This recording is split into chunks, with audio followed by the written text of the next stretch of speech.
Hey buddy, watch this. Hello, Regis is the name, and Hearthstone is the game, and these are the 10 best rare cards to craft in Hearthstone. Now, before I get into the list, I do want to talk about a few different conditions that were considered when creating this list. First and foremost, this is a standard format list that was created in the Mean Streets of Gadget and meta. So if you're watching this video from the future, these cards may not make quite as much sense then as they did at the time of this video's publication. But that said, I did try to bias this list towards cards that are a part of the classic set. You're going to see them more prominently on the list and more often on the list simply because I know those cards are going to last forever, as opposed to cards which are part of expansions, which you might only get another year or two of value out of. So I'm trying to create this list in a way that it offers the most average value for someone who's trying to add good cards to their collection. All that said, let's go ahead and jump into the list. Starting off at the number 10 spot, it's actually a card you probably haven't seen recently, and that's simply because Hunter isn't actually very popular on the ladder right now, but that doesn't mean that Savannah Highmane is a bad card. In fact, this is probably one of the strongest raw cards in the game, simply because it's a rare that has an incredible stat allocation, an amazing death rattle effect. It's a beast. It fits Hunter perfectly, and even though it doesn't feel like it right now, because Hunter isn't being played today, this is still such a strong card for your collection, and Hunter will certainly make a comeback. So even though this meta doesn't reinforce this card, it's just so downright good and strong and powerful and such a centerpiece for that particular class that you can't go wrong crafting it because you know it's going to be good in the future. That said, that's why this card is only at number 10, simply because it's not good today, but this one's going to pay dividends in the long run. Moving on to number 9, it is the tech card of choice for many control decks. In fact, it's even called the Mind Control Tech. A tech card, of course, is a card which you run in your deck to counter specific things you're seeing on the ladder. This, of course, counters really aggressive minion-based strategies from your opponents, allowing you to steal one of your opponent's minions, and this is the kind of card that you'll occasionally just see make its way into lists depending upon the meta, and if there's a lot of early game minions being run, Mind Control Tech can be a really cheap, efficient answer for that for mid-range or control style decks. So this is a good one to have on hand just in case the meta calls upon Mind Control Tech. Up next at the number 8 spot is another one of those class cards that's just so darn good that you need to have it as a part of your collection. Much like Savannah Highmane, previously on the list, the It Operative is that kind of card for Priest. This is the ultimate Dragon deck card. Anybody who's played a Dragon deck and seen them get off a few of these bad boys understands just how powerful it is. It has incredible stats for its cost, and perhaps an even better battle cry, simply because it's so good for the control style of play that Priest often likes to run. This is pretty much undoubtedly one of the best cards from the Mean Streets of Gadgets and expansion, and since that only came out a couple months ago, you're still going to get roughly 2 years worth of use out of It Operative in standard format. Moving on to my number 7 spot is a card I think is a little bit underrated even in today's meta, but a card that has historically been played rather often in a variety of different decks. This is another one that's really good against aggressive metas because it gives you a whirlwind effect essentially on demand, while Pyromancer, a 2-mana 3/2, after you cast any spell, this will deal 1 damage to all minions, including itself, of course. This has historically been run in things like Priest to set up big heals and draw lots of cards. It's also very common in Paladin with Wild Pyromancer equality combos that allow you to clear the board, but those really aren't the only uses for this card. It's just a good 2-drop with a very, very strong, and again, I would say underrated effect that's going to be a good piece for any collection. On to the number 6 spot. This is one of the best 3-drops in the game, I would suggest, and it's perfect for its class Rogue.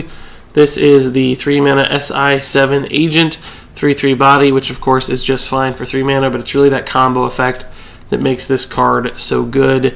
It's great at killing early game 3/2 minions that your opponent plays. Sometimes it's just enough to kill your opponent as well, or set up really nice, efficient trades in the early, mid, or even the late game. You just can't go wrong with a minion like this that packs an active instant effect, a solid body, and fits its class so darn well. And now we made it to the top 5, and another new Mean Streets of Gadget Zan card. This time it is the Cabal Courier. Battle cry effects are good, and of course discover effects that give you cards are incredibly good.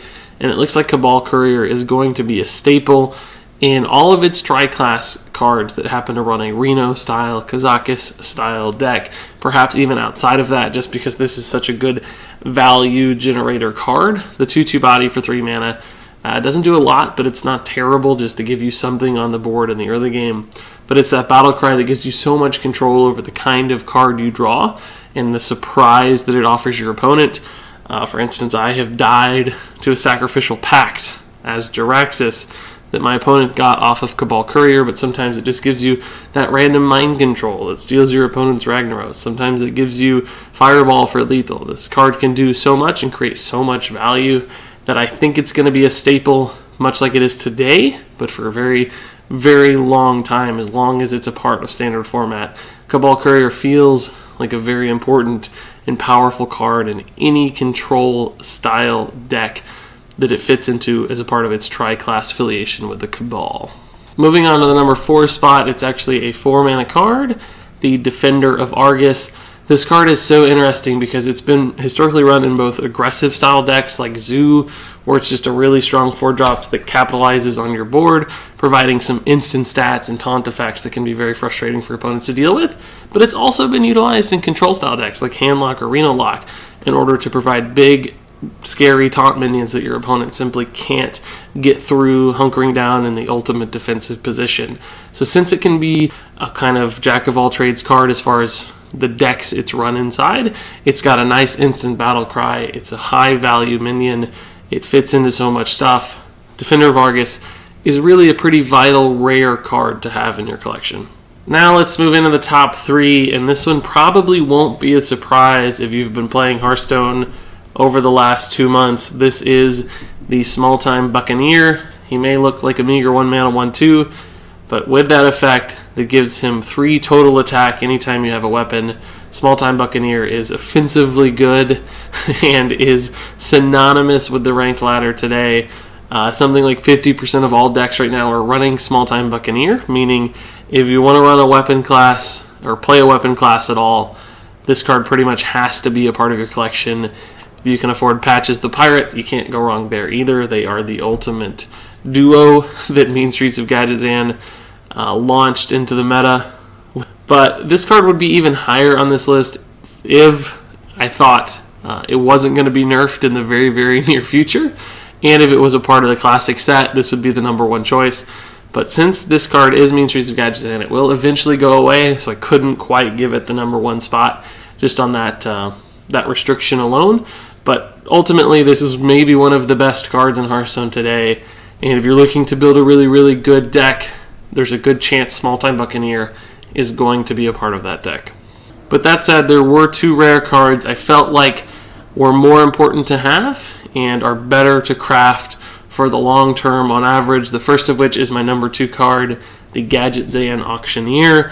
This guy, of course, is just the best card draw engine in Hearthstone.